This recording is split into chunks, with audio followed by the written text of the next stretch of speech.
Funny enough, this is not even the video you were supposed to get. I have been planning a video for the last 3 weeks, and in concept, it was a really good idea. In reality, it was not me at all. Maybe one day you'll see it. But I got so sick of myself for trying to create something perfect that I wasted so much of my time. And it led me to a place where I said, you know what? If I am suffering from this problem, I cannot be the only one. So today, we're gonna talk about an activity that many of us do that wastes a lot of our time. What is that activity, you ask? It is overthinking. So, by the end of this video, you will have some tools to shorten the amount of time it takes you from thinking about doing something to actually doing it. Okay, are you ready? Come with me, let's go. Does this daily mental trap sound a little bit familiar? Endlessly deliberating small choices like, what are we eating for dinner?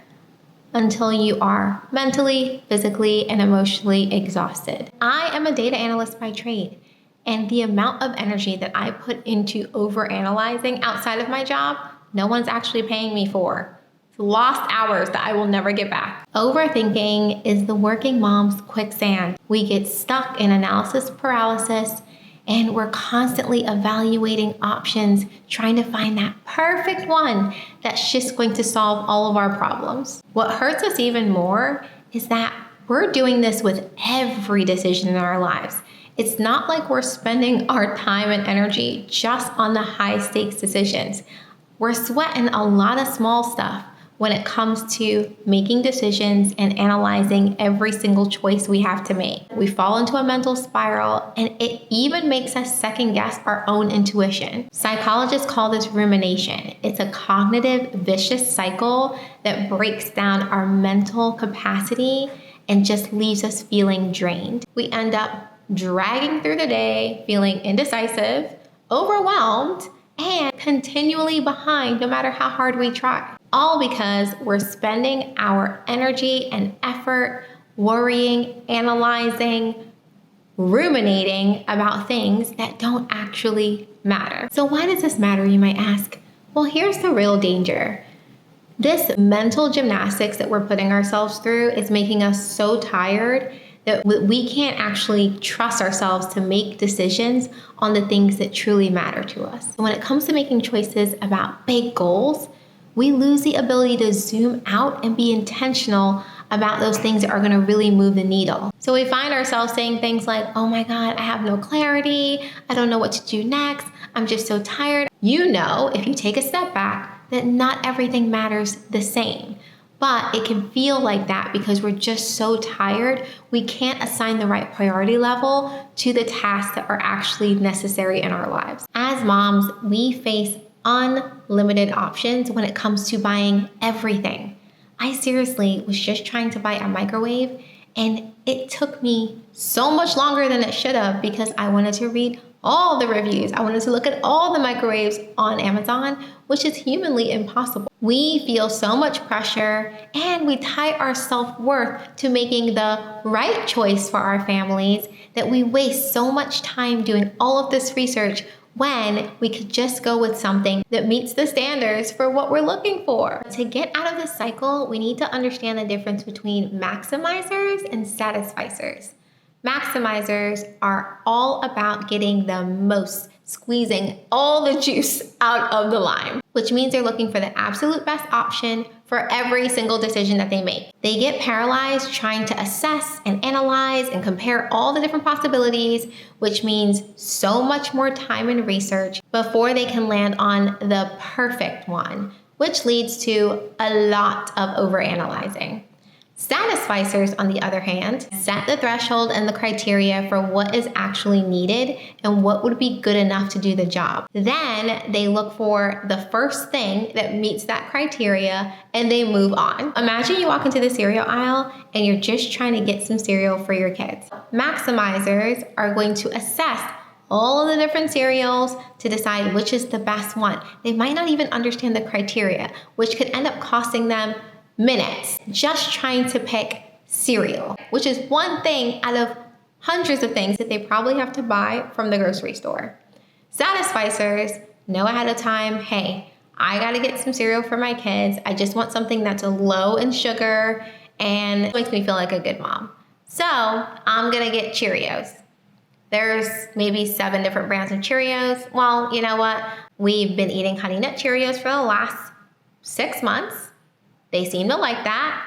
We're not gonna mix it up. We're gonna get Honey Nut Cheerios again. And they grab those Honey Nut Cheerios and they keep it moving. And they're out of the grocery store and back home in time to spend time with the kids they're buying cereal for. So when it comes to decision making, be a satisficer, not a maximizer. You do not have to get whatever that number one thing is. You just have to think about good enough. Another trigger that fuels overthinking is undervaluing our own intuition. As moms, we have to make so many decisions, not just simple ones, but very complicated decisions for ourselves and for our families. We forget that we're pretty good at making decisions, and we don't give ourselves enough credit, which undermines our own intuition. Intuition is really a sum of our values, our lived experiences, our history, that all really turns into innate wisdom. Because emotion isn't rational, we discount that and we rely more on external data points than our own internal wisdom. Even when we know what the right answer is for our own families, we tell ourselves that we can't make the right decisions without exhaustive pros versus cons lists. Now, there's a time for that level of analysis, but we're talking about many of the small things that don't warrant that amount of analysis. So here's something you can do to start trusting your intuition a little bit more. You can start a gut wins tracking sheet. I know it might sound cheesy, but hear me out. Whenever your intuition is telling you to do A versus B, then write A down and come back and assess whether A actually worked out. I think what you'll find is that you're probably better at making decisions that are good for your life than you think. None of us as parents actually know what we are doing. We're all kind of trusting our intuition or using information from external sources to make decisions. But the more that you can get in touch with your own intuition, it's just going to increase your confidence to a level where you don't always need that external validation to make a decision that's right for you and your family. The other trigger that we're up against when it comes to overthinking is the fear of making mistakes. We were once children who had our own traumas and our own battles with perfectionism, and we're bringing that into our own motherhood. So the fear of getting things wrong is so much bigger than, oh, I'm a mom now, I just don't want to get this wrong for my son or my daughter. It's, I don't want them to see me as a failure. So we default to overanalyzing as a self-protection mechanism. If I put more time and energy into getting it just right, then I'm going to prevent future problems down the line. But that's not how it works. One way that we can deal with the fear of making mistakes is to play the game called what is the worst possible scenario. Our risk-averse brains really exaggerate every single scenario, especially the worst scenarios. So you want to interrupt that thought by asking, what is the worst that could happen? So you don't pick the right sport for your child. They play that sport for a while, they don't like it, and that's your signal to move to another sport. Sometimes we stop right at the first thing to say, oh man, it's gonna be so bad if Jenny plays soccer and she doesn't like it. Will it though? She'll just find another sport. Maybe she'll try gymnastics the next semester. Like, it's not gonna kill her or you. So follow that thought all the way down to the end of the line and keep asking, what is the worst possible thing that can happen? Well, that's it. So just to summarize, you want to work on trusting your gut more. And that can look like journaling. That can look like making your gut wins list. There's so many ways to start getting in tune with who you are and listening and taking a risk on yourself, because no one knows you or your family better than you do. You want to start small by caring less about the small choices. I'm saying save your energy for the big decisions. The small ones, consider it an experiment, a playground, have fun with it, see how fast you can make decisions. Don't sweat the small stuff. Well, I hope this video provided you some value. It was not the video I had planned today, and it was definitely not perfect, but I hope that I showed you that by just showing up, trusting your gut, being yourself, that you can accomplish so much more than you even imagined. So if you like this, please hit that like button and subscribe. Hope to see you next time. Bye.